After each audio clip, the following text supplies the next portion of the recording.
Salut à tous, vous êtes bien à l'Aliane, la boutique de jeux de société de Colmar pour cette première vidéo printanière. Je sais pas si ça vous fait ça aussi le printemps, mais moi je déborde d'énergie. J'ai envie de faire plein de trucs, j'ai plein de projets professionnels, personnels. J'ai des idées partout à profusion. En plus, il y a plein de bons jeux qui sont arrivés dans nos rayons et on en a sélectionné difficilement 5 parce que quand on aime, on ne compte pas. On va vous en parler, mais avant ça, on a des super événements à vous annoncer. Comme je vous le disais, j'ai plein d'idées et ces idées, elles popent dans ma tête aussi au fil des discussions que je peux avoir avec les gens. En ce moment, il y a un grand boom sur les jeux de cartes à collectionner, notamment Pokémon, c'est un petit peu la folie. Et je discutais avec quelqu'un et je lui disais, mais tu fais quoi de tes doubles, tu les revends, etc. Et il me disait, non, moi j'aimerais bien les échanger parce qu'il y a le contact avec les gens. Et là, bing! Idée de fou. J'ai un ami qui tient le bar à jeux vidéo, le Checkpoint, que vous connaissez peut-être, qui en ce moment est dans une période où lui aussi il a plein d'idées, envie de faire plein d'événementiels. Et du coup, je me suis dit, Flo, j'ai une idée d'événement en commun. Donc notez dans vos dates si les jeux de cartes à collectionner vous intéressent. Le jeudi 24 avril à partir de 19h30 au bar à jeux vidéo, le Checkpoint. Venez avec vos classeurs de cartes Pokémon, Lorcana, Magic, Altered, Yu-Gi-Oh! One Piece, c'est déjà pas mal. L'idée, c'est de venir rencontrer d'autres collectionneurs, d'autres joueurs et de faire un petit peu des échanges, des rencontres autour d'une boisson du Checkpoint. Et la Liane proposera une énorme tombola dédiée aux jeux de cartes collectionnés avec des trucs de fou. Vous verrez popper les informations plus précisément prochainement sur notre page Facebook, dans notre newsletter, etc. N'hésitez pas à les regarder. Autre événement à ne surtout pas louper, c'est un événement qu'on soutient depuis des années, c'est l'association Nickel qui propose son festival du jeu de rôle dans toute la ville de Kaysersberg le week-end du 3 et 4 mai. Alors, vous irez voir sur leur site parce que la programmation est quand même énorme. L'idée, c'est que l'année dernière, ils ont battu les records et on espère qu'ils les battent encore cette année. Plus de 300 parties de jeux de rôle, 1400 joueurs, c'est énorme. C'est un des plus grands festivals de jeux de rôle du coin. Les ouvertures d'inscription pour les tables vont pas tarder. Donc, comme dit, suivez leur actualité pour être au taquet parce que les tables se remplissent à une vitesse folle. Il y aura aussi du jeu de plateau. Il y a plein d'exposants, des artisans. Ils ont toujours une tombola avec des lots de fous. Il y a une escape game, il y a des animations, des spectacles de rue. C'est vraiment l'idéal pour passer un week-end entre amis, en famille, dans un univers. Il y a des gens déguisés dans toute la ville et tout, c'est trop chouette. Moi, j'y serai le dimanche toute la journée, donc vous allez forcément me croiser. N'hésitez pas à me faire un petit coucou. Grosse parenthèse, je l'ai répété 20 fois et j'ai oublié de vous dire qu'au Festival du jeu de rôle, il y aura Christophe Rimbaud, qui est l'auteur de Colt Express. Il y sera parce qu'il est en train de travailler sur l'écriture d'un jeu de rôle. Intéressant.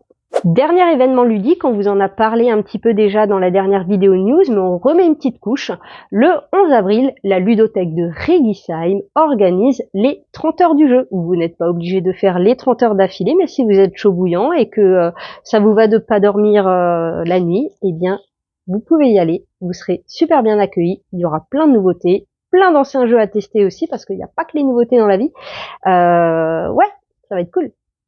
Dernière information importante, il n'y aura pas de vidéo news pour le mois de mai, puisqu'avec Léa, nous serons en congé du 5 au 18 mai inclus, soit 2 semaines, parce que Léa a la chance de se marier et on lui souhaite tout plein de bonheur.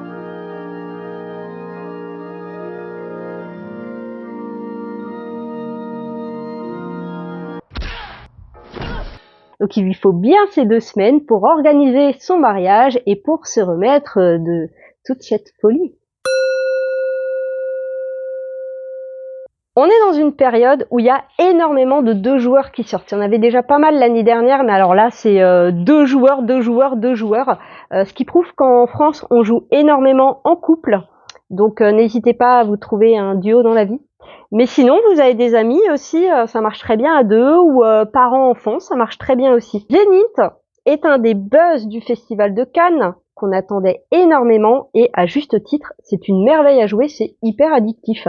On est sur un jeu de stratégie avec encore une fois une iconographie super claire, hein, il y en a dans tous les sens, mais il y a une petite aide de jeu, tu fais 3 parties, c'est bon, tu la maîtrises.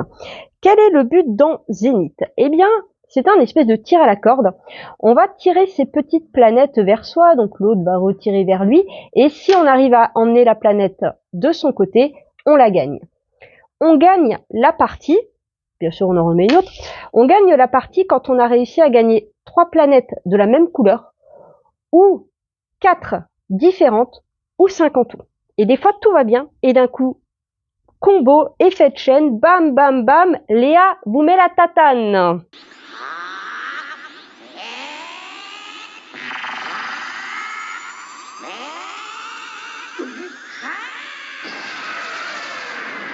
Je n'arrête pas de perdre à ce jeu, mais j'adore. Le jour où je gagnerai, ce sera une belle victoire.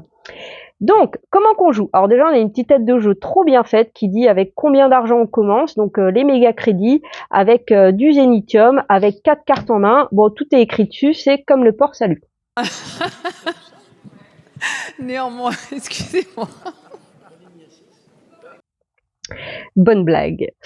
Donc, on a des cartes en main. À son tour, on va toujours jouer une carte.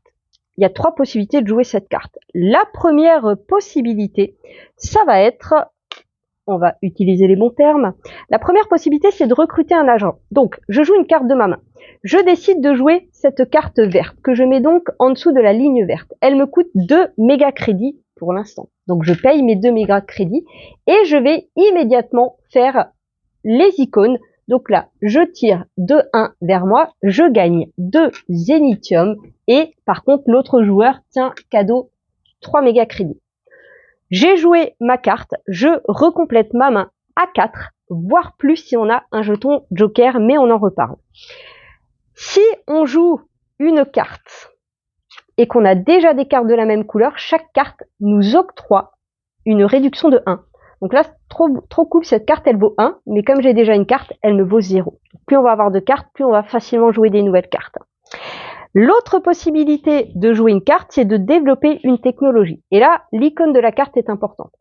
Je jette une carte avec une petite patoune, donc je la défausse, et je vais avancer mon pion sur la piste des technologies patoun. Par contre, ça coûte 1 zénithium. Et plus on va loin, et plus ça demande des zénithium.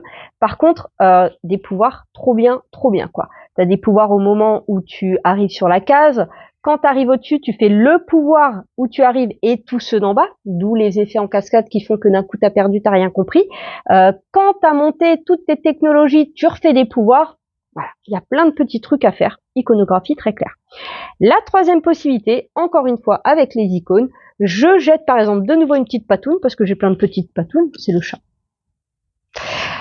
Et du coup, j'ai défaussé une patoune, je récupère ce jeton et je pioche 2 cartes. Ce jeton me permet de recompléter ma main à 5 cartes. Et si de nouveau je gagne ce jeton, je le retourne et je pourrai recompléter ma main à 6 cartes. Ce qui est très cool d'avoir des cartes en main parce qu'on aura plein de choix. Par contre, si l'autre joueur a une icône avec ce jeton, il me le pique sur la face numéro 5. Voilà, vous savez tout. C'est hyper fluide, mais qu'est-ce que c'est tendax et addictif comme jeu. Encore un spécial de joueurs avec Agent Avenue, complètement dans un autre style que Zénith. Là, on est sur un jeu de bluff avec des parties qui durent 5-10 minutes, hyper addictif. Celui-là, je gagne contre Léa, visiblement, je suis une très bonne bluffeuse. Comment qu'on gagne? Eh bien, c'est une petite course, chacun son petit bonhomme, on va tourner, dans le sens des aiguilles d'une montre. On gagne si on arrive à rattraper ou à dépasser l'autre joueur. On gagne aussi si on a devant soi 3 cartes cryptologues. On gagne aussi si l'autre joueur a devant lui 3 cartes risque tout. On joue chacun son tour. On a 4 cartes en main. À son tour, on va en utiliser 2. Et on va en mettre une face visible et une face cachée. L'autre joueur choisit soit la visible, il est sûr de ce qu'il prend, ou alors il se dit que j'ai peut-être mis un truc trop cool en caché, ou alors c'est ce que je veux lui faire croire. Du coup, il décide de prendre la face cachée. Et il avance de 2 cases parce que c'est la première carte risque tout qu'il a.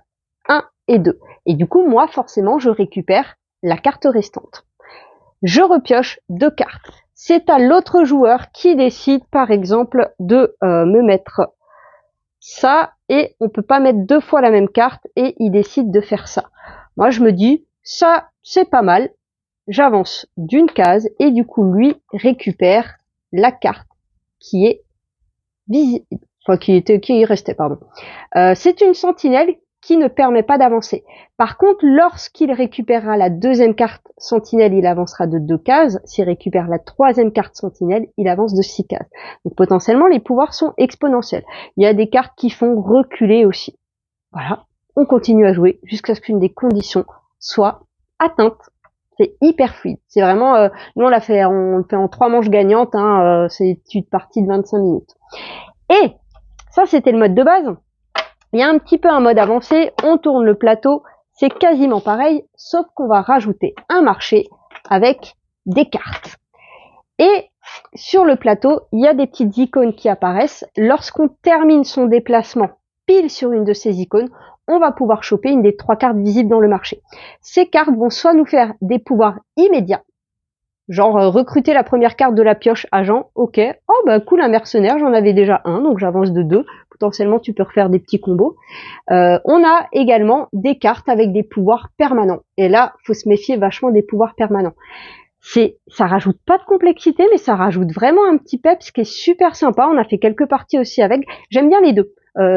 Enfin voilà, je trouve que c'est pur bluff comme ça. Ça va rajouter un côté où tu contrôles peut-être moins ce qui se passe dans la tête de l'autre, mais j'aime beaucoup aussi. Donc foncez, ça c'est les bonnes petites boîtes à sortir l'été avant de partir en rando ou avant d'aller manger chez des amis. Vous faites une petite partie de 20 minutes, bim bam boum. Dans River Valley Glasswork, vous êtes des artisans verriers et vous allez récupérer dans la rivière des éclats de verre pour fabriquer des trucs en verre, tout simplement. C'est un jeu très simple, mais super efficace. Bonne petite stratégie, ça se joue de 1 à 5, c'est un mode solo. Ça se joue très bien à 2. À 2, j'aime bien parce qu'on va un petit peu... on va vraiment faire attention à ce qu'on fait sur le plateau pour pas trop arranger l'autre. À 4 ou 5, à mon avis, ça doit être un petit peu plus tendax. On va récupérer donc des éclats de verre qu'on va placer sur son plateau. Lorsqu'on va placer sur son plateau, c'est la couleur qui est importante, pas la forme. Pourquoi la couleur est importante? Parce qu'en fait, on va remplir de gauche à droite avec des couleurs différentes. Et par contre, une fois que vous avez une couleur, après vous montez en hauteur. Et plus vous aurez rempli de lignes, plus vous aurez des points. Et vous scorerez aussi à la fin de la partie vos 2 colonnes les plus hautes, sachant que plus on a rempli à droite, plus ça fait des points. La première colonne pleine, elle fait 5 points, alors que la dernière colonne pleine, elle fait 35 points. Donc énorme différence, mais c'est évidemment plus difficile d'arriver à remplir au bout. On a un petit sac qui peut contenir jusqu'à 5 éclats de verre. Si à un moment vous en avez plus que 5, le surplus va aller dans la zone de crue qui vous fera moins 3 points. Pareil, si à un moment votre colonne là de violet, elle est pleine, vous récupérez du violet, ça ne peut pas être placé, ça va dans les points perdus. Vous avez ici un petit tableau sur la rareté des éclats de verre, il y en a des plus communs que d'autres, et du coup, il y a 7 emplacements en bas, mais il existe 8 pierres différentes, 9 si vous jouez à 5 joueurs. Donc pareil, si vous récupérez une couleur que vous pouvez plus la placer, ça va dans les points positifs. À la fin, point des lignes, point des colonnes, moins la zone de crue, et on a le scoring. Et maintenant, comment qu'on joue? Eh bien, quand on va jouer, c'est pas la couleur qui est importante, c'est la forme. Il existe 5 formes différentes, losange, cœur, rond, hexagone, triangle et forme de courge butternut. Donc, on va dire que j'ai déjà ça parce qu'on commence avec 3 éclats de verre. À son tour, soit on prend un éclat de verre de son sac, et en fonction de la forme, on le pose sur la forme en question sur le plateau. Par exemple, ici. Je me pose ici et je vais immédiatement récupérer soit ce qu'il y a à droite, soit ce qu'il y a à gauche. Donc là, je vais récupérer ces deux-là et du coup, je les placerai sur mon plateau. C'est mon dernier emplacement de libre, je suis donc obligée de mettre ça ici. Puis, on prend la tuile vide, on la met au bout et il y a 2 petits cailloux de dessiner. Donc, on prend 2 éclats de verre et on recomplète. C'est au prochain joueur qui décide, par exemple, de venir poser ça et de récupérer ça. Et il va le placer sur son plateau. Ce qui vient de la rivière va toujours être placé sur votre plateau. Et on recomplète, ainsi de suite. Il y a un moment où il y aura beaucoup plus que 2-3 éclats de verre, mais peut-être que personne les prendra parce que au niveau du plateau, ça va faire des points négatifs, donc on n'en veut pas. La deuxième possibilité d'action, ça va être de re-remplir son sac en récupérant des éclats de verre du lac. On en récupère 4, ni plus ni moins. Donc on choisit bien en fonction des formes, des couleurs qui nous intéressent, parce que ça c'est des choses qui vont réalimenter le plateau. Donc par exemple, je prends ces 4-là, sauf que je suis limitée à 5, donc il y en a un, celui que je veux, qui va venir se mettre ici. Et bien sûr, on recomplète le lac. À chaque fois que vous remplissez votre plateau, vous allez ajuster avec ce petit marqueur le nombre d'éclats de verre que vous avez. Donc là, par exemple, j'en ai 14.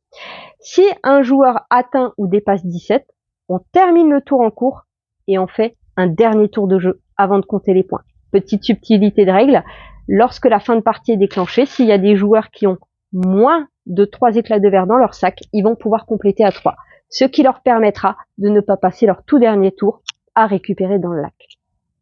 Vous savez tout, c'est hyper efficace, c'est vraiment cool, c'est agréable. Gangs of Kyoto n'est pas tout à fait une nouveauté, c'est arrivé un petit peu vers décembre il me semble, mais ça gros carton, on en avait vendu des masses juste en l'exposant, en l'expliquant vite fait, et du coup il était tombé très vite en rupture. Il est de retour et on a envie de vous en parler. C'est un petit jeu de cartes fun, accessible, qui se sort vraiment facilement avec tout le monde, et en plus c'est très mignon. Ce sont des petits chats qui se baladent dans Kyoto et qui veulent récupérer des clochettes. Mais attention, faut qu'il rentre avant minuit, sinon, je sais pas s'il se transforme en citrouille, mais ça craint quoi. Imaginons qu'on joue à 3 joueurs. On va jouer déjà en une succession de manches jusqu'à ce qu'un joueur ait scoré 13 clochettes. Petites clochettes qui vont être sur les cartes. Donc, à 3 joueurs, le joueur qui est donneur pendant la manche va poser 3 cartes. Il en révèle une. Et là, il se dit, est-ce que cette carte m'intéresse? Non. Elle m'intéresse pas, donc je te la donne. Est-ce que cette carte m'intéresse? Ouais, elle m'intéresse, donc je la prends. Et du coup, celle-ci va forcément aller vers le joueur qui n'a pas eu de carte. Et puis on continue, il continue, 3 cartes, bim bam boum. Donc, qu'est-ce qui se passe? On a des cartes avec des clochettes, ça c'est cool. Peut-être qu'on les scorera si on rentre à temps. Parce qu'on a aussi une valeur au-dessus des cartes, et cette valeur ne doit pas dépasser 13. Donc au fur et à mesure des cartes que vous mettez devant vous, là t'es à 5, tout va bien, là t'es à 0, mais t'as un petit pouvoir qui dit immédiatement rajouter une carte. Ou là t'es à 8. Si jamais tu dépasses 13, tu es complètement éliminé.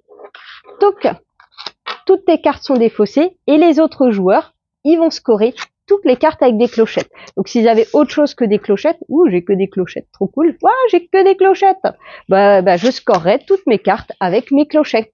Si à ce moment-là, j'ai 13 ou plus, je l'annonce, le jeu est terminé. Si ce n'est pas le cas, on va passer le donneur et on recommence, 3 cartes, etc. On a des petites cartes avec des effets spéciaux. Ce petit chat tout mignon qui est en train de manger un sushi qui me donne grave faim, c'est une clochette. Quand on la récupère, on la score immédiatement. Le petit oiseau là. Mon petit oiseau a pris ça à voler, a pris ça à la volette, a pris ça à la volette, a pris ça à voler. Le petit oiseau va nous permettre, ça dépend, ça peut être bien et pas bien, de immédiatement récupérer une nouvelle carte. Donc ça peut être bien s'il y a des clochettes, mais ça peut tout de suite t'éliminer si tu dépasses 13. Cette carte, très bien, permet de monter jusqu'à 18 au lieu de 13. Donc moins de chances d'être éliminé. Cette carte nous fait supprimer la dernière carte qu'on a. Alors du coup, ça peut être cool quand t'as des trucs genre le corgi là, tu vois, il a juste 3, il a pas de clochette. Si je récupère ça, c'est trop bien, je le défausse. Par contre, si ma dernière carte c'était celle-ci, cette carte elle est cool, du coup je la défausse quoi. Et on a la petite patoune qui nous permet à un moment de refuser une carte. Un joueur te donne une carte, ça te convient pas, tu défausses et tu dis non, je n'en veux pas de cette carte. Voilà, vous savez tout, donc gardez des bonnes cartes et filez les mauvaises aux autres, c'est toujours cool ça. Dans Navoria, des nouveaux continents ont émergé et le Conseil de Navoria a décidé de nous envoyer, nous, explorer ces nouveaux continents. C'est un jeu de complexité initiée qui s'explique en un bon quart d'heure à des joueurs. Les parties durent 20 minutes par joueur et c'est superbement bien respecté. Nous, première partie à 2, on a mis 45 minutes, 40 la deuxième. Donc voilà, à 4 à l'association de jeux, ils ont mis 1h15 première partie. Donc vraiment bien respecté, hyper dynamique, hyper punchy. Plusieurs petites manières de faire des points tout au long de la partie et quelques petits scorings à la fin.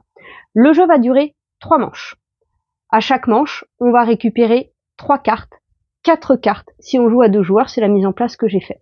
Première étape d'une manche, nous allons, chacun notre tour, en fonction de l'ordre du tour indiqué par la boussole, piocher 2 jetons dans le sac. Nous en mettons un au village et un, c'est un jeton rouge. Je le pose sur les cartes rouges et je récupère immédiatement une carte rouge devant moi. On ne recomplète pas. Prochain joueur décide de piocher 2 jetons. Il décide de dire je prends une carte rose. Il applique le pouvoir qu'on va voir tout de suite. La deuxième possibilité, si vous ne voulez pas piocher dans le sac, c'est de récupérer un jeton du village, de le poser et de récupérer la carte en question. Au niveau des cartes, 5 types de cartes différentes. Nous avons les cartes bâtisseurs qui vont vous permettre principalement de marquer un petit peu de points de victoire, d'avancer vos petits explorateurs sur les différentes pistes du jeu. Donc on a la piste du glacier, la piste du désert et la piste de la forêt. Elles vont vous permettre aussi potentiellement de construire des abris. Sur votre plateau de jeu, vous avez les abris qui peuvent être construits dans le glacier ou dans le désert ou dans la forêt. Les cartes artisans vont vous permettre de gagner des points de victoire et de gagner des petites ressources, des joyaux, des pommes, des épées que vous allez mettre sur votre plateau judicieusement parce que quand vous avez mis les bons matériaux, vous allez déclencher des pouvoirs. Et plus vous aurez construit d'abris et plus les pouvoirs seront exponentiels. Nous avons les cartes soldats qui sont des scorings de fin de partie qui généralement vont vous faire des points en fonction de là où vous avez construit vos abris. 2 points de victoire pour chaque abri que vous aurez construit dans le désert, etc. Nous avons les cartes marchands qui vont vous permettre de gagner un petit peu de points immédiatement au moment où vous la posez et qui vont vous permettre de générer des points de victoire lors de la phase de revenu. Ces points de victoire dépendront des icônes que vous avez sur vos cartes. Il y a 4 icônes différentes, les icônes de bêtes, les humains, les gobelins et les esprits. Et nous avons les cartes aventuriers qui principalement ont des petits icônes de bottes, vont vous permettre d'avancer vos aventuriers, plus ils vont loin, plus ils vont vous faire des points, et qui vous permettent aussi en phase de revenu de regagner des scorings par rapport aux drapeaux qu'auront dépassé vos aventuriers. Donc, à 2 joueurs, on fait ça 4 fois, donc on va récupérer 4 cartes, ok? Je pioche, je pose un jeton, on fait ça 4 fois, c'est la phase de recrutement. Ensuite, on passe à la phase de récolte. Chacun son tour, donc ça, on verra. On va prendre un des jetons qui est disponible ici, donc là, je prends un rose, et je peux venir le placer sur le plateau, sur un des emplacements, et effectuer immédiatement le pouvoir. Ici, par exemple, je gagnerai une ressource au choix que je mets sur mon plateau et peut-être petit effet combo, je déclenche les pouvoirs. Et petite botte point d'interrogation, j'avance mon aventurier sur n'importe quelle piste. Le prochain joueur décide de venir ici, se poser là, il récupère 2 pommes et une ressource de son choix. L'iconographie est super claire, super bien faite. Une fois qu'on a fait ça, que tous les jetons ont été pris, on passe à la phase de revenu. Là, chaque joueur va regarder, est-ce que sur ses cartes, il a des cartes avec un petit C ? Et du coup, il effectue les revenus. Comme je vous l'ai dit, c'est souvent des points de victoire pour les drapeaux dépassés avec vos aventuriers et les icônes que vous possédez devant vous. Icônes qui sont importantes, puisque si vous les avez 5 fois la même icône, par exemple sur mes cartes, j'ai 5 fois l'icône bête, je vais venir me poser ici sur cet objectif-là, et à la fin de la partie, je marquerai 2 points de victoire pour toutes les cartes violettes et toutes les cartes bleues que je possède devant moi. C'est un des scorings de fin de partie. Une fois qu'on a fait ces petits revenus, petite interaction entre les joueurs, on regarde quel joueur a le plus avancé son aventurier sur chacune des 3 pistes. Le premier joueur marque 3 points, etc. Puis, phase de retour. S'il reste des cartes, on les vire. On recomplète avec des nouvelles cartes. On va ensuite faire revenir nos aventuriers au point de départ, sauf si on avait construit des petits abris. C'est très pratique parce que du coup, ils retournent à leur abri le plus proche. Donc pour la prochaine manche, on aura peut-être moins de chemin à faire, sachant qu'au bout, en plus, si on arrive, il y a des petits bonus. Et on réajuste l'ordre du tour. Le joueur qui a le plus de points de victoire devient le premier joueur, le deuxième joueur, etc. On fait donc 3 manches comme ça. Fin de la 3e manche, au point que vous avez gagné tout au long de la partie sur cette piste, eh bien vous allez rajouter très simplement les points de vos cartes soldats si vous en avez, et également les points des objectifs si vous en avez validé. Simple, efficace. Efficace et pas cher. C'est la meuf que je préfère. C'est la meuf. Il y a 2-3 détails que je vous ai pas dit, mais vous voyez que pour un jeu quand même initié assez stratégique, c'est super fluide, limpide. On est ultra fan avec Léa. Wouhouhouhou! Chocolat, nul! Chocolat, nul! Ah! Whisky Croc, trop bien! Gang of Kyoto! Mime Master! Où qu'ils sont? Waouh! Agent Avenue! Oh! Symbiose! Oh, il m'a trop gâté le lapin de Pâques!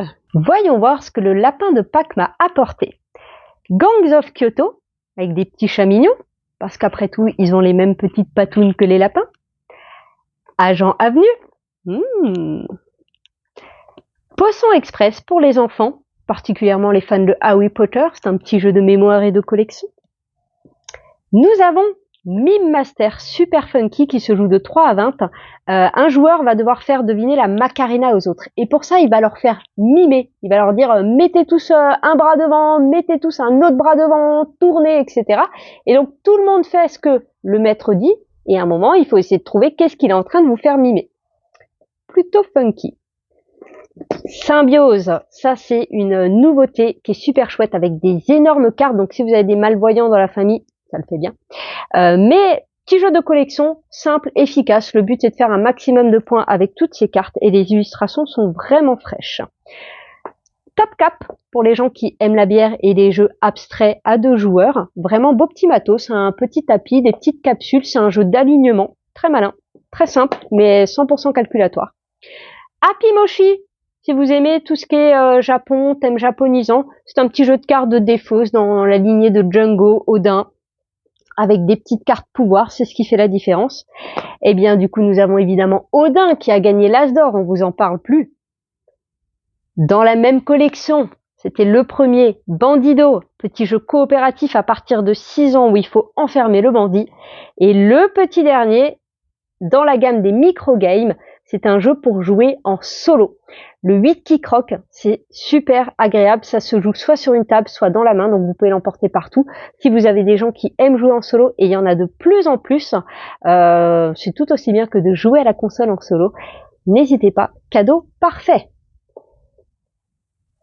Pensez à nous pour Pâques, pensez à gâter votre famille, les chocolats c'est très bien, mais les jeux c'est encore mieux.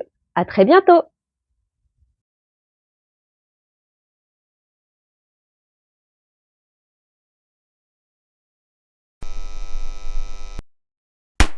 Comme je vous le disais, j'ai plein d'idées et cet événement Comme je vous le disais, j'ai plein d'idées, mais souvent mes idées pop aussi grâce aux discussions que j'ai aux gens avec trop d'énergie, donc si vous n'avez pas encore de binôme dans la vie, ben appelez-moi. Non, je rigole. Ça te va ou pas? Oui, oui, mais t'as pas une idée si? Non, je la refais. Je la refais. Du 5 au 18. Ouais, ok. Une duchesse sachant chasser sans son chien est une bonne chaussette. Crossover. Faut que j'arrête de dire n'hésitez pas. N'hésitez pas, n'hésitez pas, n'hésitez plus. Je me tiens. Regarde, c'est quand j'ai pas mon portable, j'aurais bien fait une photo là. Vous avez vu ce magnifique petit chat? Moi, ça me détend vachement de le regarder faire ça. C'est un cadeau. Merci Déborah.